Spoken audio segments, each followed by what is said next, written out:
Voice of VSM ఛానల్ను ప్రోత్సహిస్తున్న మిత్రులందరికీ కృతజ్ఞతలు. మీరు మా ఛానల్ ఫస్ట్ టైం చూస్తున్నారా? ఇప్పుడే సబ్స్క్రైబ్ బటన్ ప్రెస్ చేసి పక్కనే ఉన్న బెల్ ఐకాన్ క్లిక్ చేయండి. సిద్ధాంతి గారు అప్లోడ్ చేసే ఏ వీడియో మిస్ అవ్వకుండా చూడవచ్చు.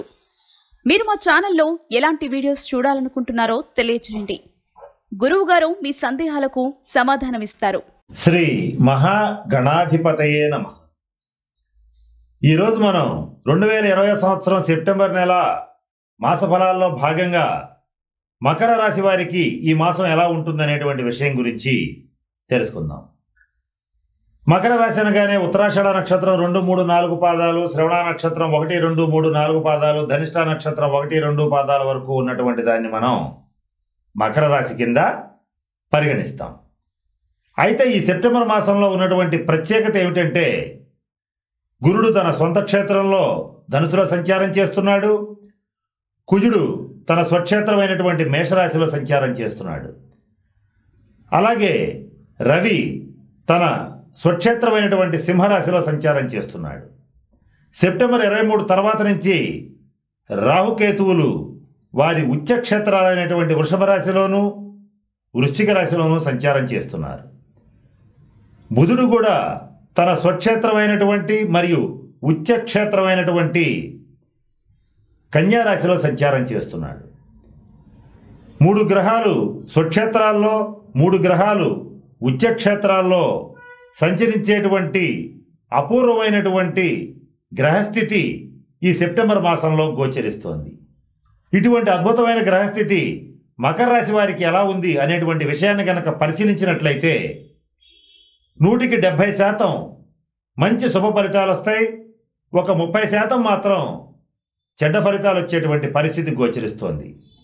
ఏ రంగాల వారికి మంచి ఫలితాలు వస్తాయి, ఏ విషయాల్లో మంచి ఫలితాలు వస్తాయి, ఏ రంగాల వాళ్ళకి ఇబ్బందులు కలుగుతాయి అనేటువంటి విషయం గురించి ఇప్పుడు కూలంకషంగా తెలుసుకుందాం. మకర రాశికి వ్యయస్థానంలో గురుడు, శని సంచారం చేస్తున్నారు.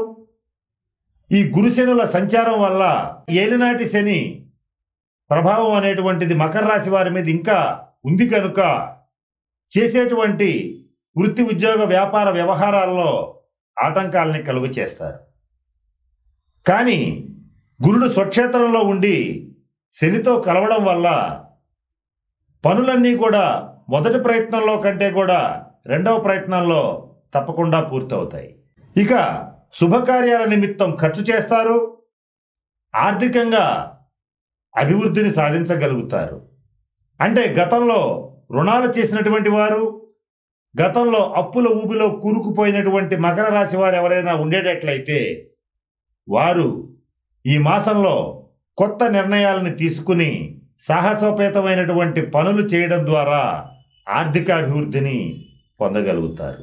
మాట గతంలో ఏం మాట్లాడినా కూడా తగాదా వచ్చేటువంటి పరిస్థితి నుంచి ఈ మాసం నుంచి చక్కటి సంభాషణ చతురతని పొందగలుగుతారు. సహజ సిద్ధంగానే చక్కగా మాట్లాడేటువంటి, జనాల్ని ఆకర్షించేటువంటి శక్తి కలిగినటువంటి మకర రాశి వారికి వాళ్ళ పాత చరిష్మా తిరిగి వాళ్ళకి లభించేటువంటి పరిస్థితి గోచరిస్తోంది. ఇక కుటుంబంలో మంచి మార్పులు కనబడతాయి. జీవిత భాగస్వామి యొక్క సంపూర్తి సహకారం లభిస్తుంది. అంతేకాకుండా బంధుమిత్రుల రీత్యా కానీ, సోదరుల రీత్యా కానీ పూర్తి స్థాయి సహకారం లభించడం అనేటువంటిది ఈ మకర రాశి వారికి ఎంతో ఆనందాన్ని కలుగు చేస్తుంది. వ్యాపార కారకుడైనటువంటి బుధుడు ఈ మాసంలో ఎక్కువ భాగం ఉచ్చక్షేత్రంలో సంచరించటం వల్ల చిన్న వ్యాపారస్తుల దగ్గర నుంచి పెద్ద వ్యాపారస్తుల దాకా వారి వారి వ్యాపారాల యొక్క రొటేషన్ బాగా పెరుగుతుంది. లాభాలు కూడా పెరిగేటువంటి పరిస్థితి గోచరిస్తోంది.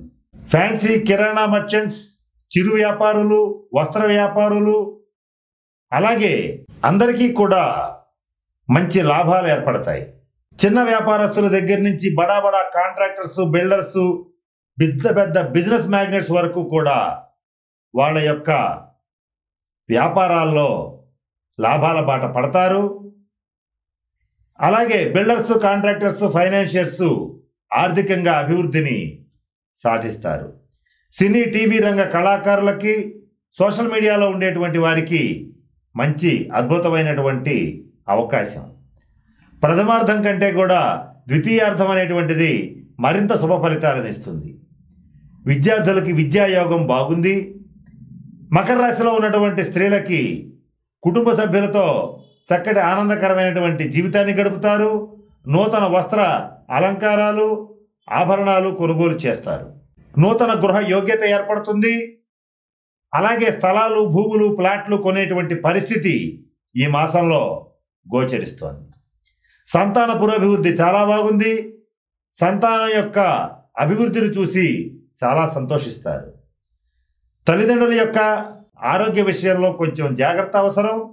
అలాగే మకర రాశి వారి యొక్క సొంత ఆరోగ్య విషయంలో కూడా కొద్దిపాటి జాగ్రత్తలు తీసుకోవాల్సిన పరిస్థితి గోచరిస్తోంది. వాత సంబంధమైన వ్యాధులు, జాయింట్ పెయిన్స్, కీళ్ల నొప్పులు, మెడ నొప్పి, నడుం నొప్పి, తలనొప్పి వంటివి బాధించేటువంటి పరిస్థితి గోచరిస్తోంది. జ్వర బాధ ఏర్పడుతుంది. ఇక శుక్రగ్రహ అనుగ్రహం వల్ల మకర రాశి వారికి ఈ మాసంలో లగ్జరీ ఐటమ్స్ కొనేటువంటి పరిస్థితి గోచరిస్తోంది. మకర రాశిలో ఉన్నటువంటి స్వతంత్ర వృత్తులు చేసేటువంటి doctors, engineers, lawyers, chartered accountants వంటి వారికి వాళ్ళ యొక్క వృత్తి, ఉద్యోగ, వ్యాపార వ్యవహారాల్లో ముందంజ వేస్తారు. వారి యొక్క ప్రతిభని సమాజం గుర్తించేటువంటి పరిస్థితి గోచరిస్తోంది. రాజకీయ నాయకులకి ప్రజాకర్షణ పెరుగుతుంది. మరి ముఖ్యంగా ఈ మకర రాశిలో ఉన్నటువంటి ప్రభుత్వ రంగ, ప్రైవేట్ రంగ ఉద్యోగస్తులకి ఈ మాసం అనుకూలమైనటువంటి ప్రదేశాలకి ట్రాన్స్ఫర్ అయ్యేటువంటి యోగ్యత గోచరిస్తోంది. ఇక మానసిక ఒత్తిడి నుంచి బయటపడతారు. మనోధైర్యంతో కార్యక్రమాలన్నీ కూడా తిరిగి మొదలు పెట్టగలుగుతారు. ఎంతో కాలంగా ఏలినాటి శని ఇబ్బందులు పడుతున్నటువంటి మకర రాశి వారికి ఈ మాసం గొప్ప అవకాశంగా చెప్పవచ్చు. కారణం ఏంటంటే 3 గ్రహాలు స్వక్షేత్రంలో, 3 గ్రహాలు ఉచ్చక్షేత్రాల్లో ఈ మాసం అధిక భాగం సంచారం చేయటం అనేటువంటిది ఒక ముఖ్యమైన విషయం గనుక, ఒక అరుదైన సంఘటన గనుక ఈ మాసం మకర రాశి వారికి మంచి శుభ ఫలితాలను ఇస్తుంది. కొన్ని ఇబ్బందులు తప్పవు. ఆ ఇబ్బందుల నుంచి తప్పించుకోవడానికి శనికి, రాహువుకు, రవికి, కేతువుకు ప్రత్యేకమైన పరిహారాలు పాటించండి. శనిగ్రహ దోష పరిహారానికి ప్రతిరోజు కాకికి అన్నం పెట్టండి. కేతుగ్రహ దోషం పోవడానికి కుక్కలకి ఆహారాన్ని పెట్టండి. అలాగే ఎవరైతే శనికి, కేతువుకి పరిహారాలు పాటిస్తారో వారి యొక్క ఆరోగ్యం అనేటువంటిది ఎటువంటి పరిస్థితుల్లో చెడే అవకాశం ఉండదు. అంతేకాకుండా మకర రాశిలో ఉన్నటువంటి దీర్ఘరోగులు ఈ పరిహార క్రియలను చేసేటట్లయితే వారి యొక్క రోగాల నుంచి విముక్తి పొందగలుగుతారు. ఉపశమనాన్ని తప్పకుండా పొందగలుగుతారు. ఇక సంతాన పురోభివృద్ధి కోరుకునేటువంటి వారు రాహుగ్రహ పరిహారాలు చేయండి. ఈ రాహుగ్రహ పరిహారం కోసం, అంటే రాహు దోషాన్ని పోగొట్టుకోవడం కోసం రాహు యొక్క ధాన్యమైనటువంటి మినుములతో చేసినటువంటి గారెలను వండి పశుపక్షాదులకు, చుట్టుపక్కల ఉన్నవారికి పంచిపెట్టేటట్లయితే రాహుగ్రహ దోషం తొలగిపోతుంది. మరి రవిగ్రహ దోష పరిహారం కోసం ప్రతిరోజు సూర్య నమస్కారాలు చేయండి. అది చేయలేనటువంటి వారు ఈ మాసం మొత్తం సూర్యుడికి ఎదురుగా నుంచుని సూర్యాయ నమః అని ఒక్కసారి, ఆదిత్యాయ నమః అని కానీ ఒక్కసారి నమస్కారం చేసుకోండి. ఇది గనక చేసేటట్లయితే మకర రాశి వారికి సంకల్ప సిద్ధి లభిస్తుంది, మంచి ఆరోగ్యం లభిస్తుంది. అలాగే బంగారం, వెండి వ్యాపారాలు చేసేటువంటి మకర రాశి వారికి ఈ మాసం అత్యంత యోగ్యమైన కాలంగా గోచరిస్తోంది. వారి వారి వ్యాపారాల్లో రొటేషన్ పెరిగేటువంటి పరిస్థితి స్పష్టంగా గోచరిస్తోంది. ఇక ఇనుము, తోళ్ళు, లెదరు, నూనెలు వంటి వ్యాపారాలు చేసేటువంటి వారికి మంచి అవకాశం. వారి యొక్క వ్యాపార పురోభివృద్ధి 3 పువ్వులు 6 కాయలు అన్నట్లుగా గోచరిస్తోంది. మరి మకర రాశిలో ఉన్నటువంటి సాఫ్ట్వేర్ రంగ ఉద్యోగస్తులు కానీ, విదేశాల్లో ఉండేటువంటి వారు కానీ వీసా, గ్రీన్ కార్డ్, పాస్పోర్ట్ వంటి వాటి కోసం ప్రయత్నం చేసేటువంటి వారికి ఈ మాసం యొక్క 2వ వారంలో కానీ 3వ వారంలో కానీ ప్రయత్నం చేసేటట్లయితే వారి ప్రయత్నాలు సఫలీకృతం అవుతాయి. కోర్టు కేసుల రీత్యా కానీ మధ్యవర్తి పరిష్కారాల రీత్యా కానీ అనుకూలమైన ఫలితాలు కావాలనుకునేటువంటి మకర రాశి వారు సెప్టెంబర్ 23వ తారీఖు తర్వాత గనక తీర్పులు వచ్చేటట్లుగా చూసుకునేటట్లయితే మంచి అనుకూలమైనటువంటి ఫలితాలు ఏర్పడతాయి. గృహ సౌఖ్యం, వాహన సౌఖ్యం ఏర్పడుతుంది.